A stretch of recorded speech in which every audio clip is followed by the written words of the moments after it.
Good evening, SBCs. It is currently, I want to say, let me see what time it is, y'all. It is currently 6:51, almost going on 7 o'clock. And I know you tapped into today's video because you know what it is, what we about to do, what a dang, what to do, what it, I don't know. But I know we haven't been doing this on this channel long. This is not a comeback. This is not something that we're going to do consistently. But I just wanted to do a little simple couch talk throwback on here with the special guest who always does couch talk with me. So drum roll, please.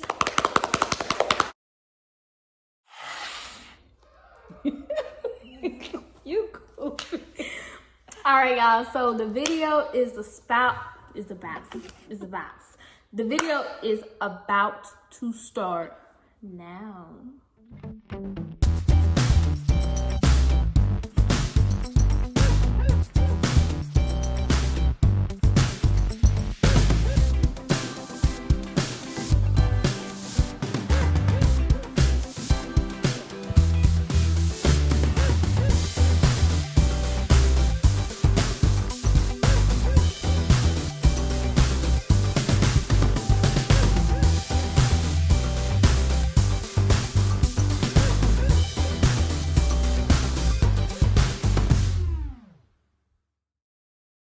So basically for couch talk, I got it. No, I got it. I already know. How she gonna Wait, I know what I'm How she gonna cut me off when she was rambling and I'm trying to bring us back? For real. Okay, go ahead. Go ahead. I wanted to ask you this. How are you dealing with everything since we moved to Orlando? How are you dealing with everything since we? Seriously. Orlando gets 0 stars. Will not I'm just playing. Okay, so honestly speaking, I was talking to my girls about this the other day, and I was like, I don't know what's going on with the water, because the water in Jacksonville was trash, and now the water here is trashier. Like, it stinks. I don't know what the government, I don't even want to blame the government. I don't know what's going on with the water, but it's for the birds. And then honestly speaking, I was like, low-key, it's static to come to Orlando because I was like, ooh, you know, I got a YouTube channel, amusement parks and all, woo. But every time I'm like scrolling my phone on social media, somebody's getting hurt using that type of, equipment, like riding on the rides and stuff. So now I'm low-key scared, and I'm saying to myself, well, shoot, maybe I shouldn't be getting on them roller coasters and them little crazy amusement park rides because of simple matter of fact, everybody's getting hurt on them. I think that's God giving me a sign that my butt shouldn't be on that. But my whole process of just being in Orlando, I think it was like, I know, like, it's just been pretty chill. Like, I actually enjoy being out here versus being in Jacksonville. Like, no shots towards Jacksonville, born and raised. But I feel like, I don't know, I think it's like just, honestly, for me personally, just a change of environment. Because being in one environment for so long, sometimes your mind can feel restricted and you can feel like you're outgrowing that environment. And I felt like I was outgrowing Jacksonville because the opportunities that I was aspiring for myself, I couldn't receive them anymore. Not just, say people wasn't giving it to me, but it was like, okay, I learned this, give me something new type energy. And I get that. You know, I was talking to your father earlier today. I said, babe, is it wrong for me to feel happy? I'm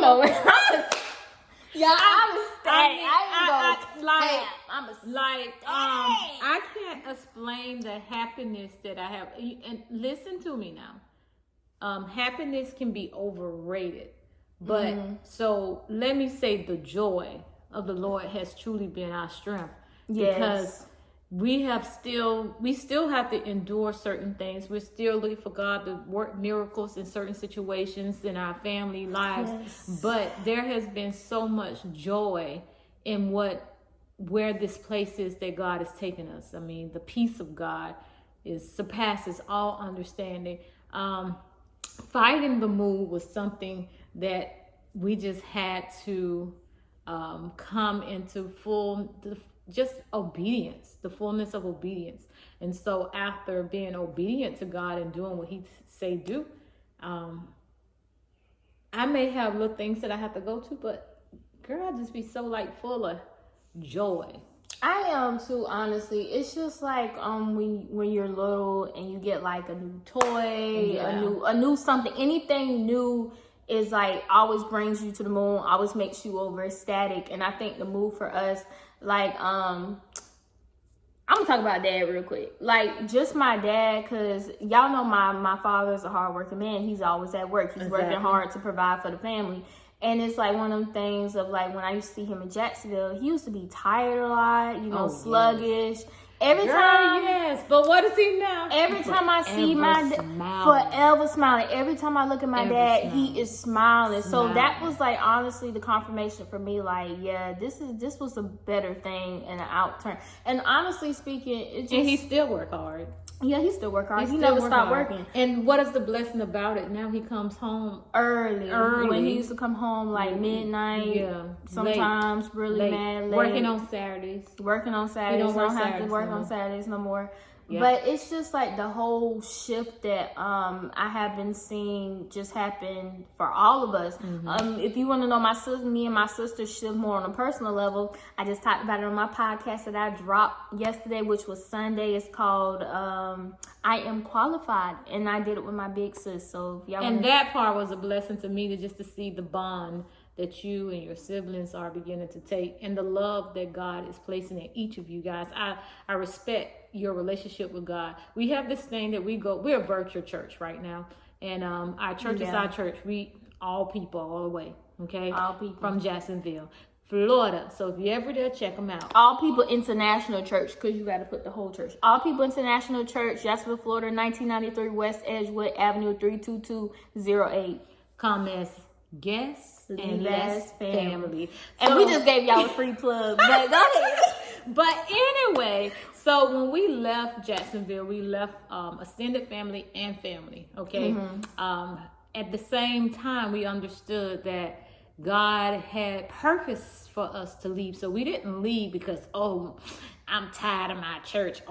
No, baby, I'm tired. No, we left because it was in honestly, God's plan. And I have told them this so many times on this platform that we've been talking about moving out of Jacksonville since we've been babies, and it's always been like when we was in elementary school, it was like, well, we'll just wait till they finish elementary. Then middle, we'll just wait till they finish middle. When we was in high school, it was like, we'll just wait till they finish high school. Then the pandemic came, and then my mom was like, well, we wait till they finish college. And God was like one saying to us, like, with her, because I was been ready to go. God was saying to my mom, he was like, okay, what did I tell you? I've been told you to take your family and move out of Jacksonville. My mom kept putting it off, because it's But the obedience had to line up with the whole house. Yeah. So I'm the type of person, even though the Lord tells me something, and she knows that I don't move just because God's saying something to me, because I believe that if the Lord's speaking to me, he'll speak also to my husband. And so I knew that once my husband lined up with the whole thing, I never got the confirmation.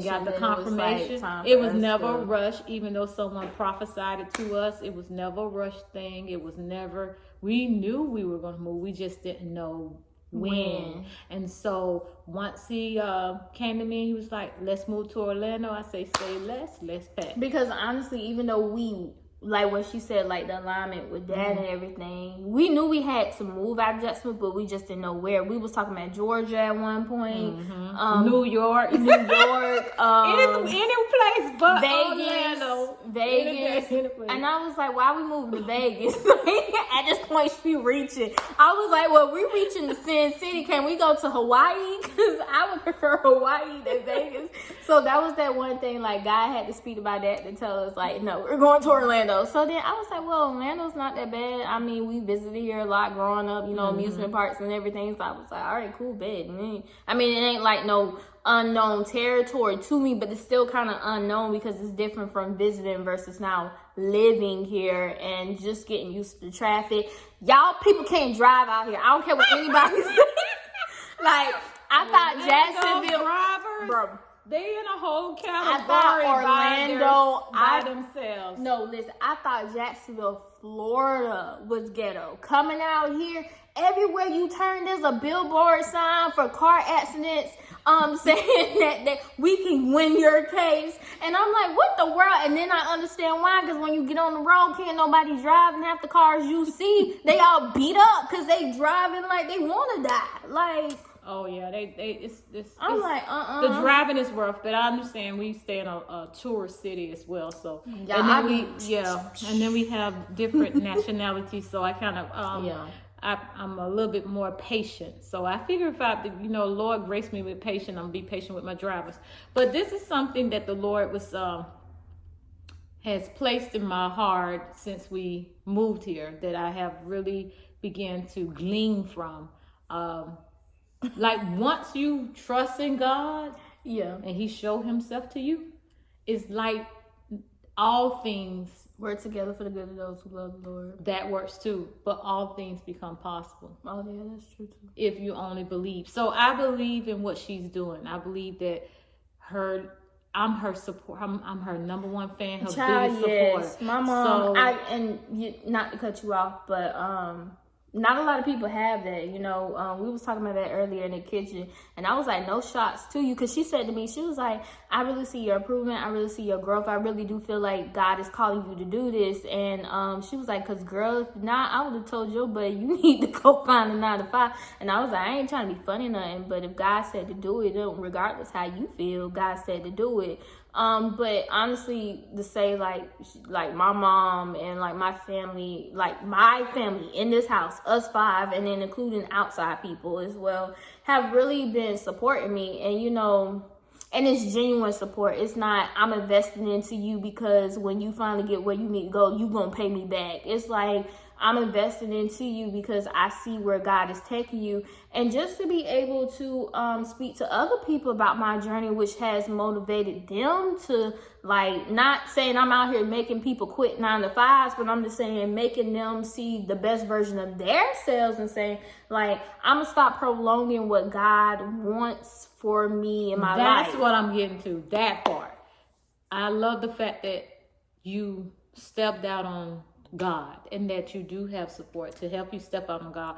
But here's the biggest thing. Was it really a step out on God? Because we want to get technical. I got laid off, and then I was like, fine, God, I get it. No, but at the end of the day, we can all have our situations, and we can all still be disobedient. We can still go find another hustle somewhere else, because that's in our DNA. Yeah, that's what we do. But to believe in something in yourself, and know that it's going to work, and you're doing something. Not everything that we do can be Christian faith based, but just to understand that, because other people have organizations or businesses, and that don't mean they're all labeled as Christian faith based, but they have integrity when they run it. They do their best to do what they need to do. So do right by you. Yeah, so that makes a difference. So to understand this, we are truly touching and agreeing in God with what she's doing. We are investing in it because we trust. But sis in college, she. Yeah, I don't want y'all to think I ain't doing that with my life. She's doing something with her life, and I'm going back to school while trying to do this as well. So this is something I say. Look, let me tell you something. You have the opportunity to do something you always wanted to do it. If it does not work, at least you would not have that reservedness of the woulda, shoulda, coulda. You doing what you need to do. You doing the coulda, not the woulda. If, all your life. Yeah, what if? You doing what you could do, and you doing the way God say do it. So, couch talk. We coming back for just a little bit time. Don't know when we gonna pop in, because we always pop in and pop out. Yeah, we always pop in. So pop in? Not yet. We do that when we get ready to leave. We ain't pop it out yet. So let's talk about your desire. We don't really care about anything else, but let's talk about this whole thing about reach, and how God is going to use this organization for you to reach not only people that have like-minded like you, that you're gonna have merchandise eventually. We can't expose Oh, everything. yeah, merch is coming soon. Yeah, merch is coming soon. The whole idea of how not only you understand what you're doing is getting you closer to reach towards your goals, but your whole desire is to reach people to help them understand how they can reach towards their goals, and also to understand that they can walk truly in faith with God. Do we stumble? Yes, of course. Okay, so she's a podcaster. I'm a podcaster. And to be on here with you, that's, to me, that means a lot.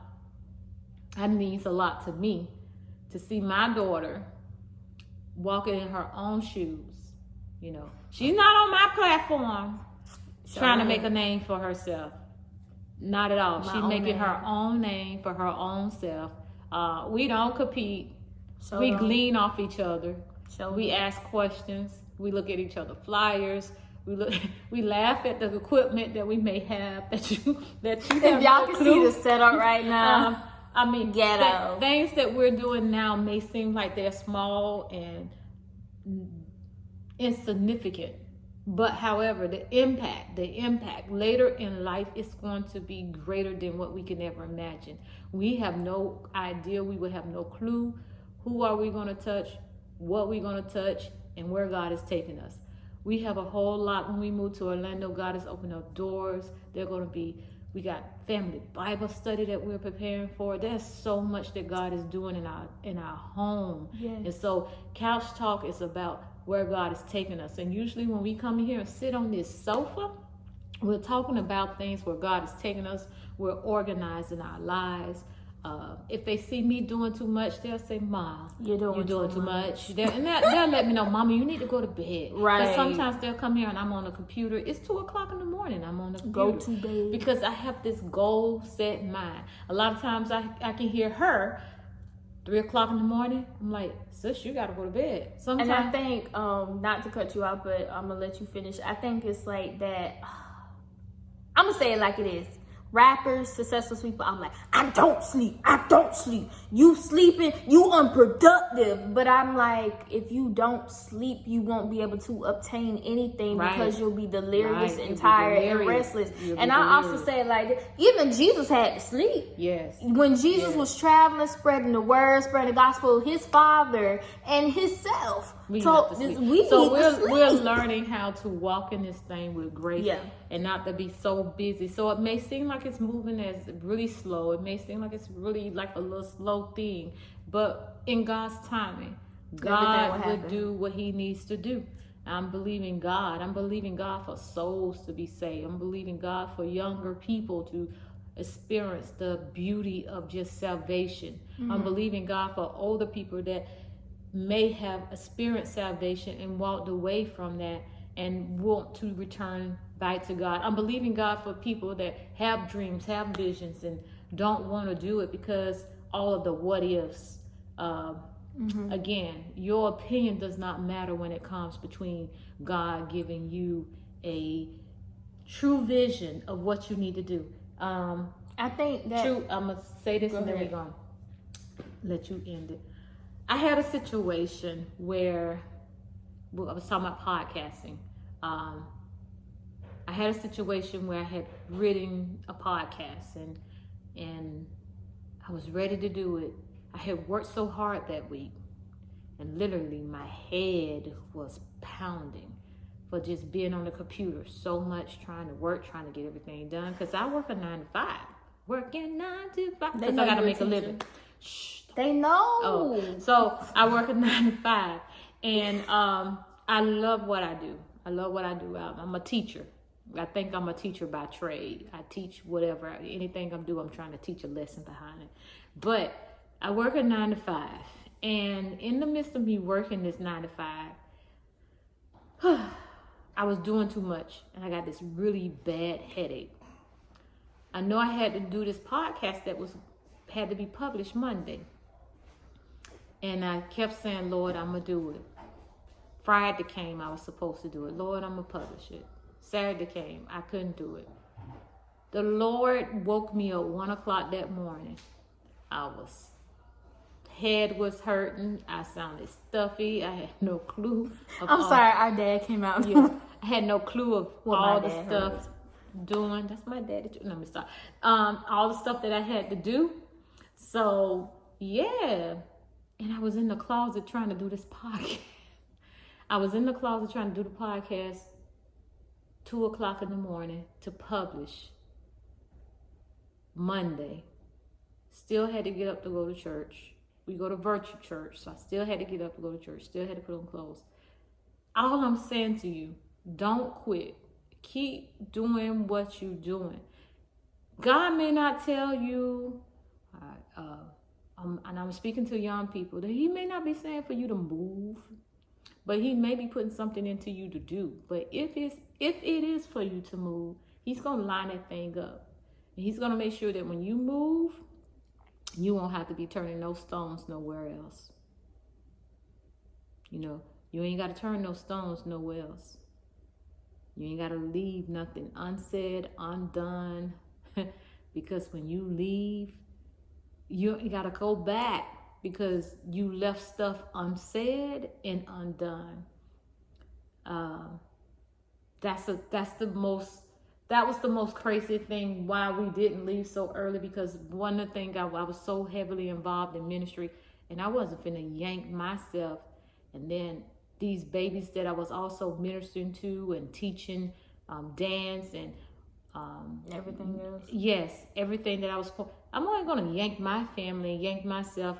It wasn't just about my family. It was about the young girls. It was about who you're connected to. Who I was connected to. It wasn't about it just wasn't about all that.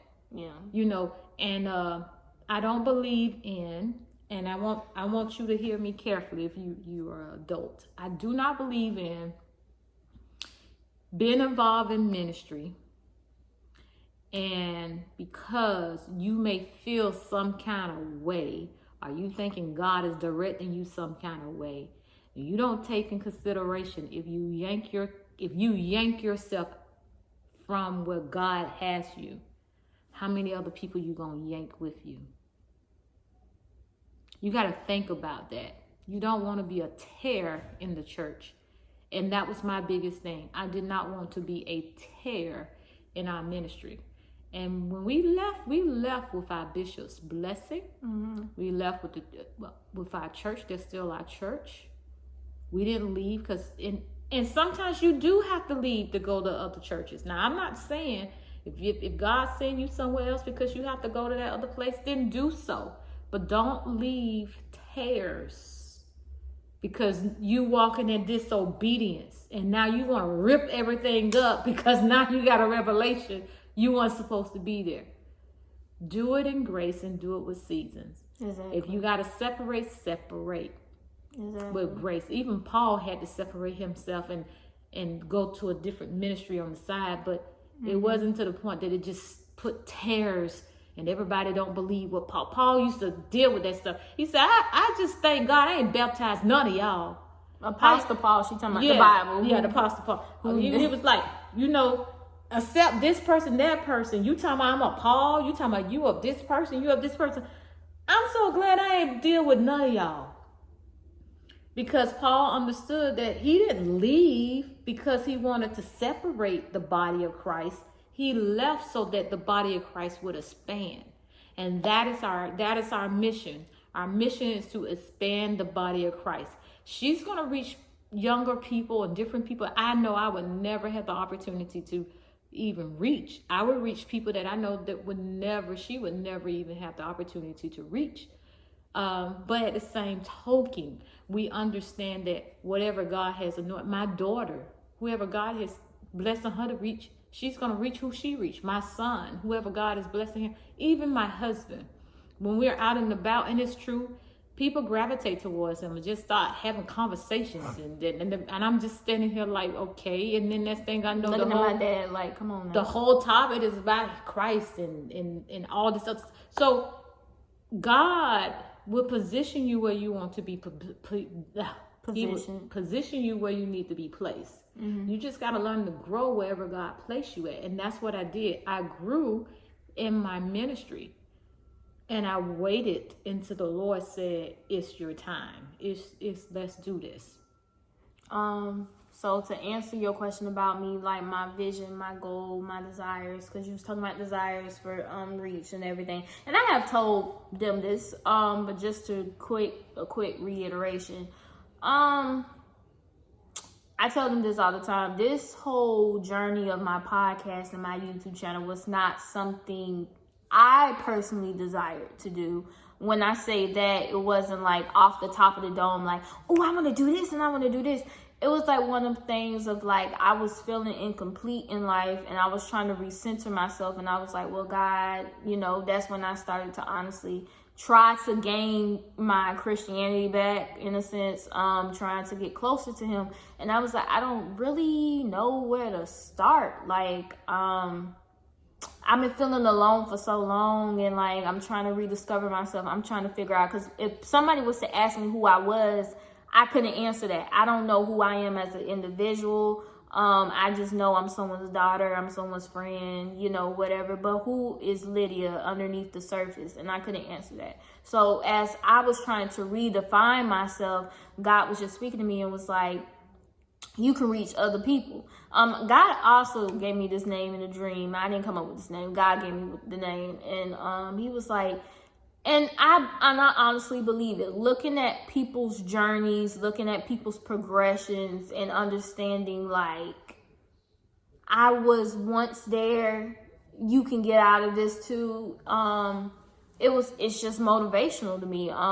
So for y'all to see me, and like I tell y'all all the time, it don't matter where I'm at. I'm not perfect. I have my moments. I may do something that may make you feel like, I thought she said, you know. But at the end of the day, I try to recenter myself to my standpoint, my foundation. As long as you have a good, strong foundation, you will be okay. And that strong foundation is Christ. That strong foundation is acknowledging, like, I had to personally acknowledge within myself that I wanted better for myself. Not because what my parents wanted me to do, not because of what my friends wanted me to do, not because what relatives thought my life was supposed to be.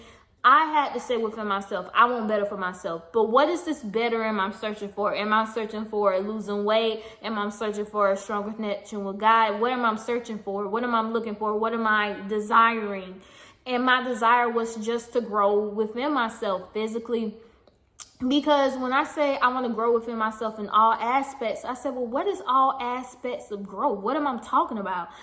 Physically, mentally, emotionally, spiritually, all aspects, every center, every dime, every T is crossed, every I is dotted. Like, that's what I want to do. I want to grow within myself. That is where we have to understand when God says he has made us whole. So when we desire to be centered and whole, it leads us all the time to God, whether it's spiritually, mentally, physically, or emotionally. When we desire to be whole in any of those areas, it's going to lead us some kind of way back to God. And that is the thing that we have to remember.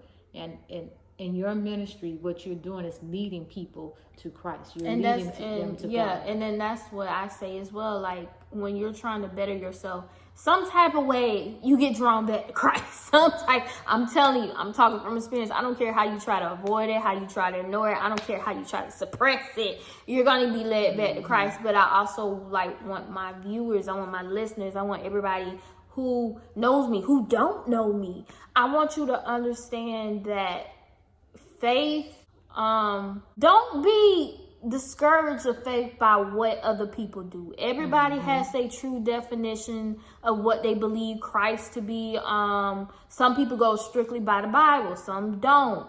It just honestly depends on the person, the situation, everything. But like I have told y'all many of times, like, my parents didn't throw a Bible at me if I did something that wasn't holy. They didn't say I was going to burn if I did something that wasn't holy. Child, we just told her the truth. When she lied, we just said, look, I just want you to know, the Bible says a liar will not tear in God's eyesight.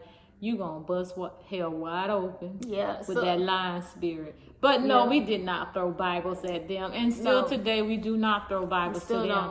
And we give you a choice. Even with us doing virtual church, There are sometimes we all get together, come in here and have church together, but I understand. Sometimes we don't. Sometimes and I we watch don't. different church. From You watch a different church. But basically, like, I tell y'all this all the time. Do not, and I'm sorry that you could possibly have experienced church hurt. I have experienced church hurt, but don't let that. You're gonna be hurt. They people hurt people. That's what I'm saying. So I'm saying don't deter yourself from that because you feel as though you won't be welcomed in the Christian community. You won't be welcome. Let me tell you something. When you're walking this walk of faith, you have to be confident within that walk, number one. Yep. And number two, you have to understand nobody is perfect. Everybody's wounded. Exactly. Everybody's broken. And we need to stop holding Christians. We need to stop holding people of flesh, because we're all people of flesh, to such a high hierarchy, to such a high pedestal, to think that we're perfect when we're not. Honestly, some people just like to feel victimized. They like they like to pay the victim. And then here's the thing about those people: you just stay away from them. Yeah. So like, bottom line. At the end of the day, you just learn how to rock. Look, I am 47 years old. About to be 48. About to be 48. And one thing I have learned in life is this. You are sometimes going to offend someone. Mm-hmm. You are going to hurt someone. Not, some of y'all may be intentionally. But if your love is like your love, like it said is, you don't do it intentionally. And that's why there's something that's called forgiveness. When you forgive yourself for what you have done and you realize that maybe you have hurt someone or whatever the case may be, you ask for that forgiveness. And then you be big enough to go back and say, hey, please forgive me. Whether they receive it or not, that forgiveness is for your heart to heal. As well as if they receive it, then their heart to heal. But some forgiveness do not bring you back together. It just allows you to come at a peace and keep it pushing. And so life is pretty much you learn, whether it's family, friends, co-workers, the man next door, neighborhood, I don't care who it is. I'm not going to beg nobody and plead with nobody to be in my space, because that space has to be protected. Mm-hmm. We do what we do. And we learn from it, and then we teach others. We ready for you. Yes. How dare you learn from this? Yeah, and then we teach others. Yeah, that's true too. Once we learn, we teach others how to apply it to their lives. And I believe this is what this is all about. When we have couch talk, it's about us coming together, learning from it, and teaching each other. Mm-hmm. You know, my daughter, she's in her 20s, but I'm not, just because I'm in my 40s, that don't mean if she tell me something, I'm like, well, you too young to know. I don't want to listen to you. If she's telling me something, I say, I hear you. I understand. And I'm going to listen, because I understand that she could be telling me something that maybe I avoid seeing with my own eyes. They always say when somebody's looking outside of the window, they get a bigger picture than somebody sitting in one box or one space, because they can see everything while you're looking at this one little image in front of your face. If you don't know where to start in life, you don't know what you're doing, you don't know what you got going on, you don't know how you feel about the whole situation, let me tell you something. I was there, been there, did that, done that. Just talk to God. You don't have to talk to God like, oh, Father, hallowed be thy name. You ain't gotta do nothing. They have to. Don't be telling them how they have to. I'm just saying, some people think they have to. I talk to God like he my best friend. I'm like, God, let me tell you something. So I get that you was there because I know you see all, but I need to tell you how I'm feeling. I know you know how I'm feeling, but I need to verbally tell you how I'm feeling. Respectfully. So yeah, I don't be going against on God, nothing like that. But I be like, God, you know, this time I'm feeling about situation XYZ. I don't know what else to do. I done tried everything. I'm gonna put this in your hands. But as I'm putting this in your hands, please allow that person grace and mercy, because at the end of the day, like I said, we could have did something to offend somebody. You could have did something to offend somebody. So you don't want to think if the shoe was on the other foot. If you was in that shoe and somebody was praying, you know, to be delivered from you, you want God to have grace and mercy on you, because sometimes you just don't know what you did. So I'm saying all that to say this, like, take one step, take the initiative. I love you so much. God's gonna move. whether you desire it or not. But hopefully you desire it, and hopefully you can grasp onto what he's trying to hand you, because everything that he hands you is not going to be something that's going to cut your hand off and burn it. It's going to be something that's going to flourish. It's going to be something that's going to need to be nurtured, and it's going to be something that's going to benefit you in the long run versus these worldly temporary needs that we got going on out here.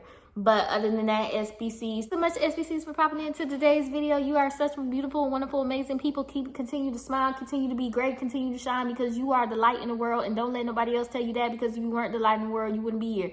Boom. And we pop in, we pop out. We pop in, we pop out. We pop in and out. Pop in and out. Peace out.